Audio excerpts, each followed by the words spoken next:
Imagine a family so rich, their name became a synonym for power itself. A family that didn't just make money, they invented the modern idea of money. They built an invisible empire stretching across Europe, controlled wars from behind closed doors, and influenced kings without ever wearing a crown. Their famous name, Rothschild, came from a symbol, and their rise began not in palaces, but in a cramped ghetto in Frankfurt. This is the story of how one man's idea changed the world's financial system forever.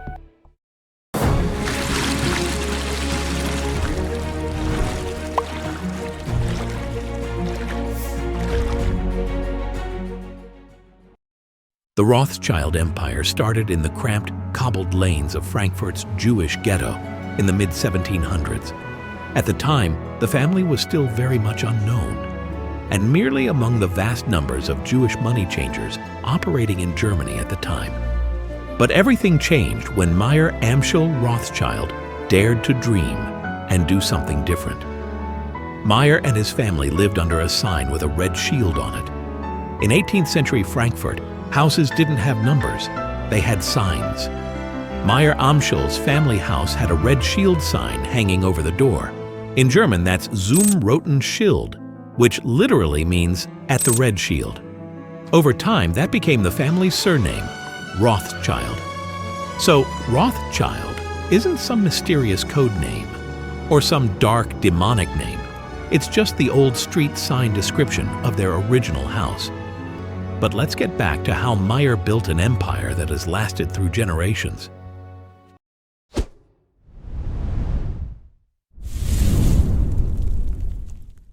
Mayer Amschel was clever with coins, and because Jews in many parts of Europe were barred from most trades, he decided to learn how to deal in currency, antiques, and precious metals. He became so good at it that he was made the official banker to the Landgraves of Hesse-Kassel, a very rich German noble family. This position gave him access to large sums of money, aristocratic clients, and a network of contacts.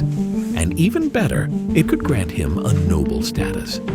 Using that foothold, he began building his own banking business, and by the 1760s, he was thriving in the banking business. But even this wasn't enough for this dreamer.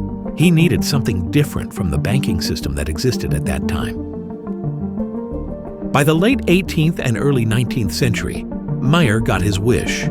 He saw that Europe was becoming a network of wars and debts. Moving money across borders was slow and dangerous. But most importantly, information and trust were worth more than gold. He took advantage of that. Instead of keeping all his grown sons in Frankfurt with him, he scattered them like living bank branches. One to London, one to Paris, one to Vienna, one to Naples, and the other continued staying in Frankfurt. Each son opened a family office, but all reported back to Mayer.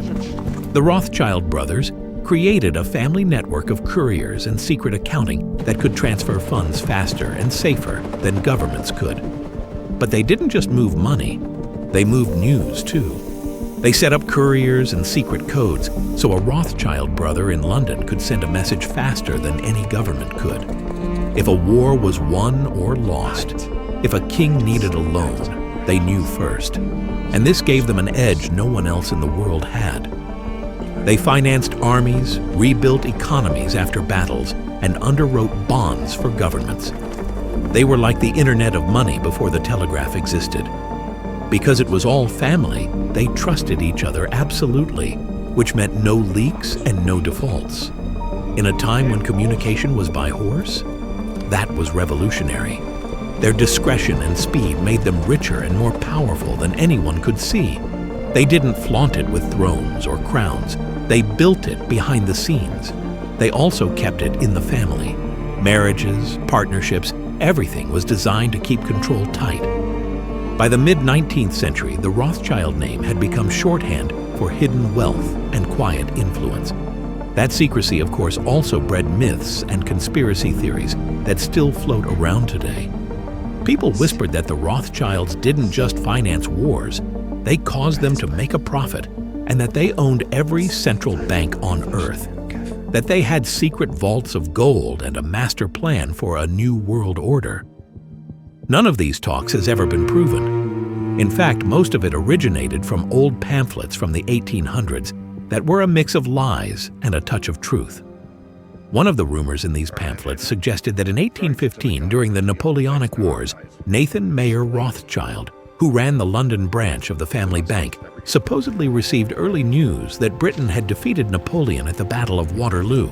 Instead of spreading the good news, he pretended Britain had lost. He allegedly went to the London Stock Exchange looking gloomy and quietly sold off his government bonds. Other investors panicked, thinking Nathan knew something they didn't, since the Rothschilds had the fastest couriers in Europe, and sold their bonds at very low prices. Nathan then secretly bought them all back at rock-bottom prices, just before the official news of victory arrived. When the truth about Britain's victory came out, British government bonds skyrocketed in value, and Nathan supposedly made a fortune overnight, giving the Rothschilds control over the British economy. But this has been debunked over time. The Rothschilds were powerful bankers, yes, but they didn't sit in a smoky room controlling governments like puppet masters. Today, the name still carries weight, but it isn't one giant fortune hidden somewhere anymore. Over 2 centuries ago, the family branched out and split up. You've got Rothschild and Company, a major investment bank in Paris and London. Another branch, Edmond de Rothschild Group, runs asset management and private banking. Others look after famous vineyards like Chateau Lafite Rothschild, and many descendants do philanthropy and conservation work rather than banking at all. So the reality is much less like a thriller and more like a sprawling, old money family still active in finance, wine, and charity. The myths remain because secrecy and wealth make for irresistible storytelling, but their wealth is already impressive enough without conspiracies.